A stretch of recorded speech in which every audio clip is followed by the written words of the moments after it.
Oi gente, tudo bem? Eu sou Helene Ciprim. Vamos continuar a ler Sua Realidade Imortal. Estamos no capítulo 7, a versão de Purchá do Evangelho de Tomé. E se você não lembra onde a gente parou, que foi uma pergunta, você continua escutando lá de ontem. A gente começa com o Gary respondendo a pergunta. Adoro suas perguntas retóricas. Obrigada, Purchá. Isso vai mesmo me ajudar muito. Em relação aos outros, deixe-os decidir. Mas você sabe, os argumentos das pessoas que espalharam a controvérsia nunca pareceram verdadeiros para mim. Quero dizer, se o Espírito Santo pode ver o tempo todo, elas esperam que eu acredite que J não sabia o que estava fazendo quando deu seu curso a Ellen e Bill? E aqueles críticos dizem que J não sabia que Ken e Judy chegariam à cena? Eles estão dizendo que J passaria por toda aquela transcrição junto com Ellen, a levaria a passar por tudo que passou enquanto estava anotando o curso durante 7 anos, sabendo que sua mensagem não seria transmitida da maneira que ele queria? Isso não faz qualquer sentido. Na verdade, soa como merda. Na realidade, parece um imenso fumegante monte de merda. E a Purchá, não exagere. O ponto é que você tem a versão correta do curso. E J com certeza sabia tudo o que ia acontecer quando escolheu trabalhar com Ellen e Bill. Se ele soubesse que não iria ser do jeito que queria, por que o faria? Ele pode ver tudo o que já aconteceu, ou o que ainda vai acontecer, do final do tempo, exatamente como o curso ensina. Ele também diz: eu não escolho os canais de Deus de modo errado. Aqueles que sugerem que outra versão do curso é necessária em vez da autêntica está caindo em uma armadilha. Como o J diz no curso, aqueles que buscam a controvérsia vão achá-lo. Porém, aqueles que buscam o esclarecimento também vão encontrá-lo. Entretanto, tem que estar disposto a deixar de ver a controvérsia, reconhecendo que ela é uma defesa contra a verdade na forma de uma manobra de adiamento.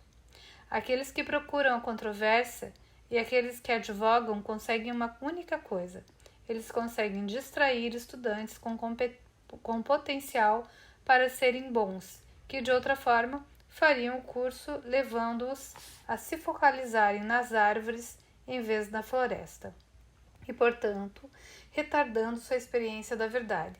Se essa é a vocação desejada dessas pessoas, que sejam bem-vindas a ela, mas a verdade ainda está lá para ser encontrada por qualquer um que busque o esclarecimento e deseja usar a tecnologia do perdão.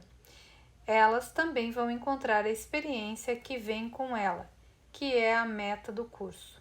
Olha só que legal, isso aqui está em quadradinho. A verdade ainda está lá para ser encontrada por qualquer um que busque o esclarecimento e deseje usar a tecnologia do perdão. E o Arten continua. Agora, uma palavra sobre divisões. Dividir é o que o ego faz. Tudo no mundo separa, ainda que apenas através da morte, porque tudo aqui é simbólico do pensamento de separação. Não tenha medo disso. Isso sempre vai acontecer enquanto parecer existir qualquer tipo de forma. Nunca houve uma igreja ou organização espiritual que não seja submetida a algum tipo de divisão, em geral mais cedo do que mais tarde. Seu trabalho é perdoá-la. Faça o curso. Se parecer que há divisão no nível da forma dentro da comunidade do curso, entenda que a saída disso não é o nível da forma, é através do perdão do nível da forma. E isso é feito no nível da mente, que não tem nada a ver com o nível da forma.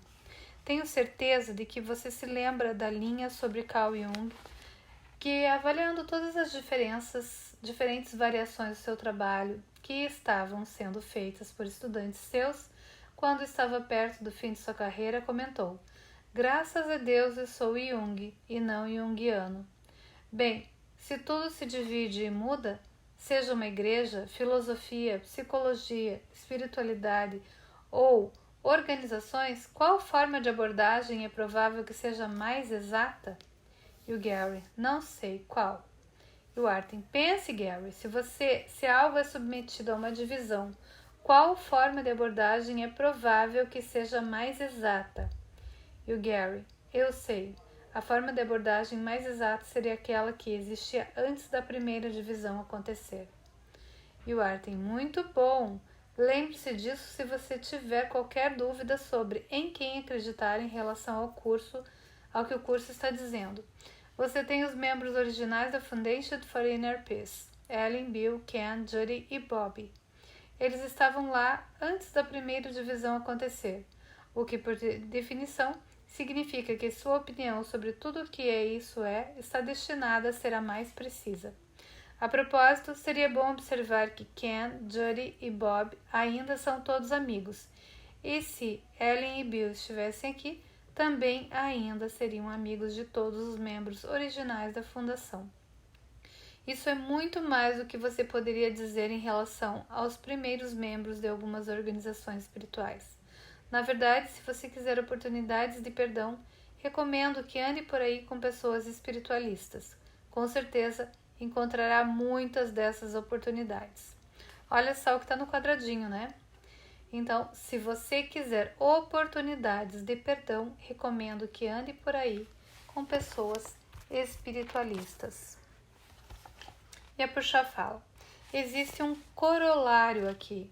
Assim como os divisores do curso talvez nunca reconheçam que a versão do curso usada por Ellen e Bill é a versão correta, a Igreja nunca vai admitir que o Evangelho de Tomé existiu antes dos outros evangelhos. Ele existiu, e é outro exemplo excelente de como a abordagem que existia antes da primeira divisão é sempre a mais exata. Depois da crucificação, alguns dos discípulos foram inspirados pelo fato de J não ter sofrido.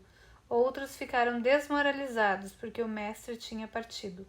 Tadeu e eu começamos uma seita baseada nos ensinamentos de J. E no final, tínhamos vários pergaminhos do que se tornaria o Evangelho de Tomé. Embora, naquela época, nós simplesmente nos referíssemos a ele como os provérbios. Pelo menos, essa é a palavra em inglês. Havia outro evangelho baseado nas palavras de J que era preciso. Ele era chamado de Palavras do Mestre.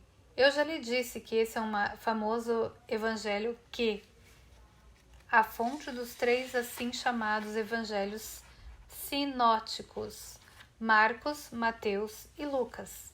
Eles deixaram de fora as partes com as quais não concordavam, aquelas que não se encaixavam na teologia posterior de Paulo.